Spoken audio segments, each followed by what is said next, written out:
আরে আসমানে গঠিত প্রথম পাপের নাম হিংসা, দুনিয়ায় গঠিত প্রথম পাপের নাম হিংসা।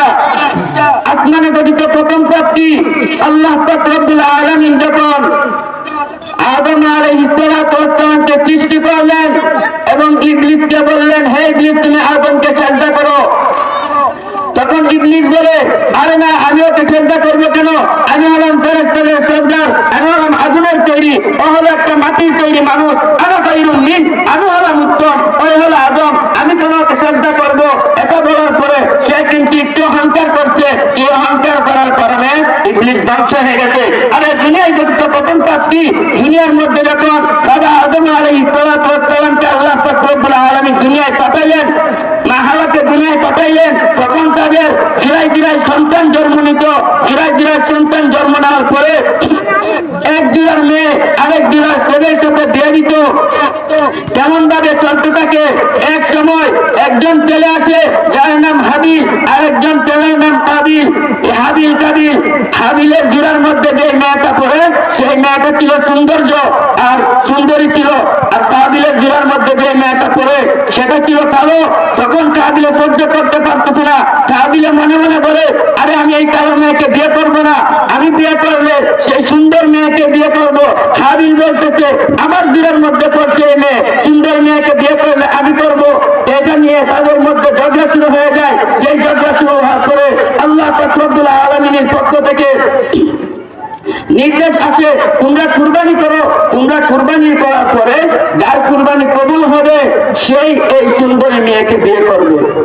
আল্লাহ পাক রব্বুল আলামিনের কথা অনুযায়ী তারা দুজন কুরবানি করলো। সেই কুরবানি করার ফলে হাবিলের কুরবানি কবুল হলো, কাবিলের কুরবানি কবুল হয় নাই। আল্লাহ পাক রব্বুল আলামিনের কথা অনুযায়ী হাবিলে সেই সুন্দরী মেয়েকে বিয়ে করবে। তখনও কাবিলে মানতে পারতেছে না। কাবিলে বলতেছে, না, আমি এই সুন্দরী মেয়েকে বিয়ে করবো। কাবিলে কেন এই সুন্দরী মেয়েকে বিয়ে করবে? আপনাদের মনের মধ্যে একটা প্রশ্ন থাকতে পারে, কার কুরবানি কবুল হয়েছে, কার কুরবানি কবুল হয় নাই, সেটা কিভাবে বুঝলো? সেই সময়কালে যার কুরবানি কবুল হইতো সেই কুরবানির পশুটাকে লড়াই হোক, দুম্বাই হোক, গরুই হোক, ছাগলে হোক, আল্লাহ তাআলার পক্ষ থেকে আসমান থেকে একটা আগুন আসতো। সেই আগুন এসে সেই কুরবানির পশুটাকে ধ্বংস করে নিয়ে যেত। আর যার কুরবানি কবুল হতো না সেই কুরবানির পশুটা সেইভাবে মাটিতে পড়ে থাকতো। সেই কুরবানির পশুটাকে কিন্তু কেউ খেতে পারতো না। এখন কিন্তু আমাদের সমাজের মধ্যে, আমাদের বর্তমানে আমরা যারা বিশ্বনবী মুহাম্মদুর রাসূলুল্লাহ সাল্লাল্লাহু আলাইহি ওয়াসাল্লামের উম্মত, আমরা হলাম শেষ উম্মত, শেষ নবীর উম্মত। আমাদের কিন্তু এই শরীফ আছে, কুরবানি করার ফলে কার কুরবানি কবুল হয়, কার কুরবানি কবুল হলো না সেটা কিন্তু আমরা জানতে পারি না। এইরকম যদি আমাদের দুনিয়ার মধ্যে এখন হইতো, কারো কুরবানি যদি কবুল হইতো না, আমরা যদি জানতে পারতাম, মানুষ একদিকে সমালোচনা করতো, অন্যদিকে সমালোচনা করতো, মানুষ বলতো, হাইরে ওর তো জানতাম ও ভালো মানুষ, কিন্তু হয়তো কুরবানি করলো, ওর কুরবানি তো কবুল হয় না। এটা কিন্তু আমাদের একটা নিয়ামত। আরেকটা নিয়ামত হলো আমরা কুরবানি করার ফলে আমরা কিন্তু কুরবানির পশুটাকে খেতে পারি। তাদের জমানায় সেই কুরবানির পশুটাকে কিন্তু তারা খেতে পারতো না। যার কুরবানি কবুল হইতো সেই কুরবানির পশুটাকে আল্লাহ তাআলার পক্ষ থেকে একটা আগুন এসে সেই কুরবানির পশুটাকে স্পর্শ করে নিয়ে যেত। আর যেই কুরবানির পশুটা কবুল হতো না সেই কুরবানির পশুটা মাটির মধ্যে এইভাবে পড়ে থাকতো। তো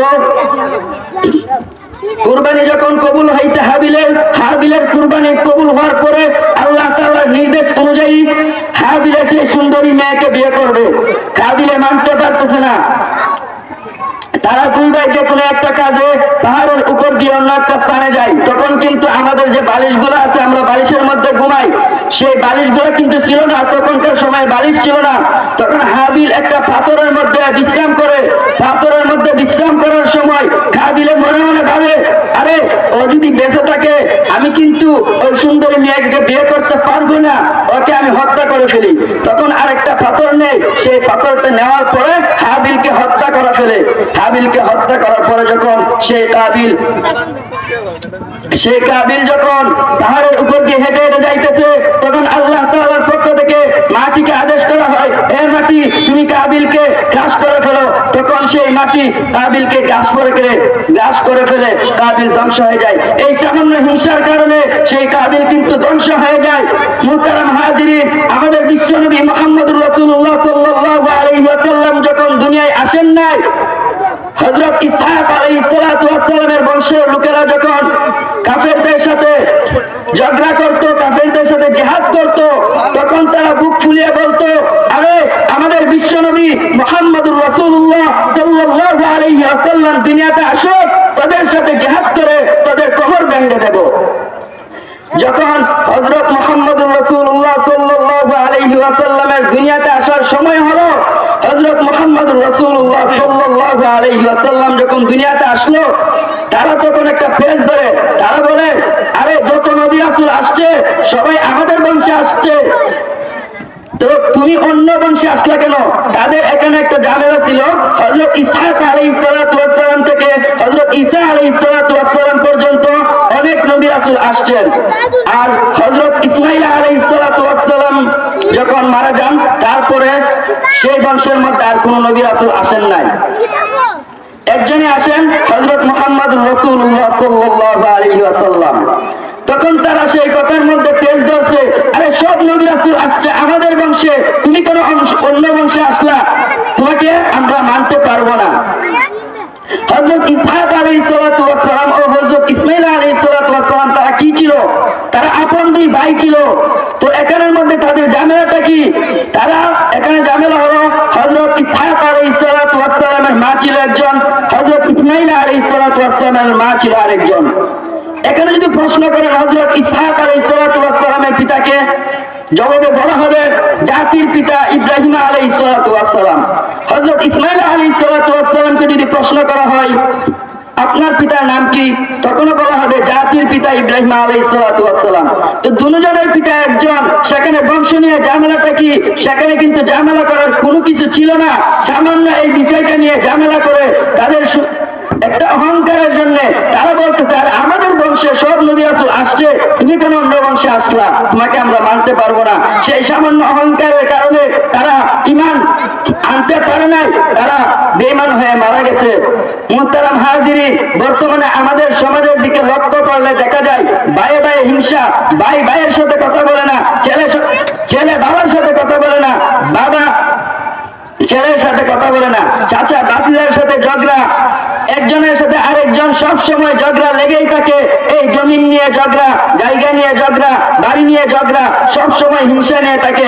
সেই জন্য মুহতারাম হাজিরিন, সবাইকে একটা কথা বলতে চাই, কেউ হিংসা করবেন না। হিংসা করলে মানুষ ধ্বংস হয়ে যায়। হিংসা একটা মারাত্মক পাপ, সেই হিংসাটা কেউ করবেন না।